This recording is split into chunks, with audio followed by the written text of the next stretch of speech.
नमस्कार साथियों, मेरा नाम है आर के सिंह। संस्कृति आईएएस यूट्यूब चैनल के इस लाइव सेशन में आप सभी का स्वागत है। आज एक बड़े ही महत्वपूर्ण और चर्चा में रहने वाली न्यूज की चर्चा करने वाले हैं। न्यूज क्या है?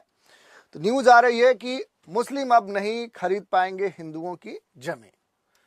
और ये न्यूज आज पूरे देश में चर्चा का विषय बनी हुई है। तो इसका हम पूरा एनालिसिस करेंगे कि आखिर ऐसी न्यूज कहां से आ रही है, क्यों आ रही है, इसके क्या निहितार्थ हैं, क्या ये नियमों के अनुसार है, इसके संदर्भ में क्या नियम कहते हैं, क्या ये कुछ खास क्षेत्रों के संदर्भ में कुछ नियम बना है या पूरे देश के लिए ये अब लागू होगा। ऐसे बहुत सारे गंभीर विषय हैं जिन पर आज हम चर्चा करने वाले हैं। तो चलिए स्टार्ट करते हैं और इसके जो भी महत्वपूर्ण बिंदु हैं उन पर एक एक करके हम बात करेंगे। सबसे पहले हम न्यूज की चर्चा कर लेंगे। न्यूज जो आ रही है, अब ये असम के जो हिमंत बिस्व शर्मा है, उनकी जो सरकार है, उनके द्वारा जमीन के खरीद बिक्री के नियमों में किए गए हालिया जो बदलाव हैं, उनके अनुसार ये कहा जा रहा है कि अब जो मुस्लिम है वो हिंदुओं की जमीन नहीं खरीद पाएंगे।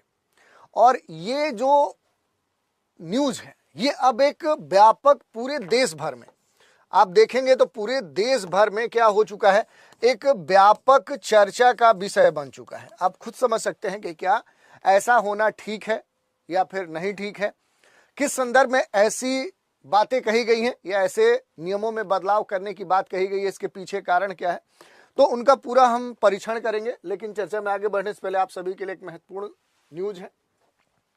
मकर संक्रांति के अवसर पे आप सभी के लिए संस्कृति आईएएस शानदार मौका लेकर आया है, जिसमें ऑफलाइन जो क्लासरूम कोर्सेज हैं उन पर आपको 20% की छूट दी जा रही है। और ये जो छूट है ये संस्कृति आईएएस के दोनों जो सेंटर हैं, दिल्ली और प्रयागराज, दोनों के लिए दिया जा रहा है। और ये छूट 16 जनवरी 2026 तक वैलिड है। इसके अलावा ऑनलाइन लाइव कोर्सेज पर अप टू 75% की छूट दी जा रही है। और इसके अलावा 10% यानी 10% अतिरिक्त छूट दी जा रही है, ये भी 16 जनवरी तक वैलिड है।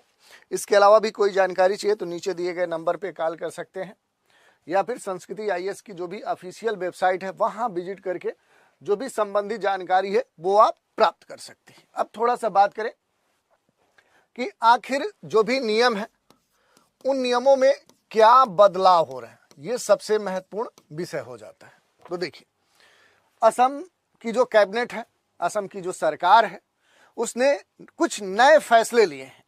क्या नए फैसले लिए हैं?